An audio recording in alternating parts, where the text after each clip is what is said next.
I distinctly remember being 12 years old, about to enter middle school, and my brother sitting me down and saying, "All right, enough of this bullshit music. I'm getting you into real music because you're smart, and I know you're smart, and I know deep down that you have taste."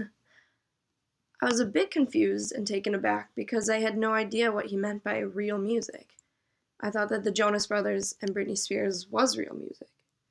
It was what I was hearing on the radio, and it was what everyone else was listening to. What other music could possibly be out there? And then I remember listening to Pink Floyd for the first time and thinking, oh, I get it.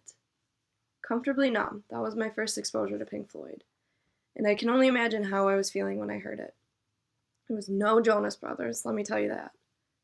I remember thinking that the song was so far gone than what I've heard, and I absolutely didn't understand why this wasn't played on the radio. And then I heard Wish You Were Here. We're just two lost souls swimming in a fishbowl, year after year. That line still gets me. It was the weirdest sensation realizing that music is more than just entertainment. It's poetry and it affects your life. I'll never forget the bands that I was listening to while I was growing up.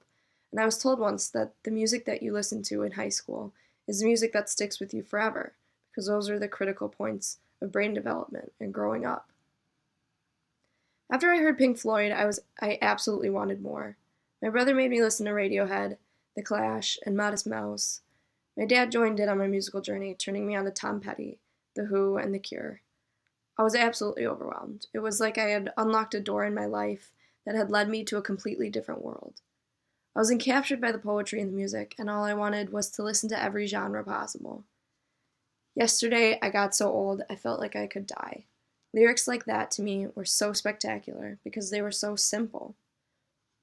I definitely thought I was the shit because I was listening to music that others weren't yet, so I let it get to my head a little bit. And looking back, I wasn't even cool at all, because along with my teen angst phase was music like Ben Folds and the Beastie Boys, but that music shaped who I am today. I remember discovering my favorite band, The Flaming Lips, and my musical perception changing yet again. All the bands I had gotten into before were outdated and no longer touring, and for a long time I was convinced that there were no good bands still alive. All the music I was into was oldies bands, music that my parents were raised on. And then the Flaming Lips came into my life, and I've been hooked ever since. I feel like part of the reason why they are still my favorite band is because it's the music that got me into music, if that makes sense. After hearing them, I was thirsty for more. I listened to all of their albums, met my best friend through mutual love for them, and went to their concert one summer in high school. It was one of the greatest concert experiences of my life because I was so wrapped up in their music.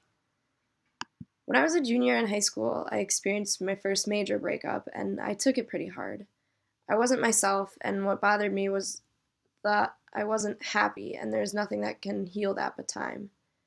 I thought I would never get over him, and the only thing I distinctly remember about that time period is that I was constantly listening to the Mumford & Sons CD. I had never really been into folk-type music, so I thought they wouldn't be my style, but I distinctly remember listening to Sigh No More and just thinking that the song was so beautiful. After that, I would go on long walks and listen to the entire album on repeat.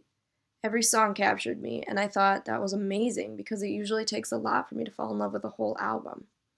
And while listening to them, I realized that instead of distracting myself from my feelings, which is what I was trying to do, I should just face them and let myself just be sad for a while. A lot of Mumford & Sons' first album talked about lost loves and moving on, and I deemed it really appropriate for my state of mind. It was as if we had found each other at a perfect time. With Mumford & Sons came my love for The Head and the Heart and the Avett Brothers, and I found my musical taste yet again rapidly changing.